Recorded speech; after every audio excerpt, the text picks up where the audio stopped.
அடுத்தது என்ன அப்படின்னா, மதீனாவில் இருந்த சூழல் எப்படி மக்காவை பற்றி நான் சொன்னேன்ல, மக்காவில் வந்து பனு உமையா, பனு ஹாஷிமு, பனு அத்தி, பனு தைம் இவங்கெல்லாம் இருந்தாங்க.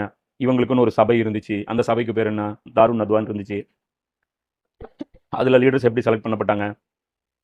ஒவ்வொரு குலத்திலிருந்தும் ஒரு தலைவரை செலக்ட் பண்ணுவாங்க. அந்த தலைவர்களில் ஒரு எலெக்ஷன் நடத்தி அதில் ஒரு ஆளை அந்த ஊருக்கே தலைவராக, காமன் தலைவராக போடுவாங்க. இவங்க ஹஜ்ஜோட விவகாரங்களை கவனிப்பாங்க. இவங்களுடைய பிஸ்னஸ் என்ன? அந்த டிரான்ஸ்போர்ட் பிஸ்னஸ் இவங்களுடைய மெயின் எக்கனாமிக் வருமானத்துக்கான சோர்ஸாக இருந்துச்சு. அப்போ மதீனாவில் என்ன சுச்சுவேஷன் இருந்துச்சு? மதீனாவில் குளங்கள் என்ன இருந்துச்சு? மதீனாவில் குளங்கள் என்ன இருந்துச்சு அப்படின்னு பார்த்தீங்கன்னா, மதீனாவில் குளங்கள் என்ன இருந்துச்சு? 2 குளங்கள் இருந்துச்சு. அரபு குலம்.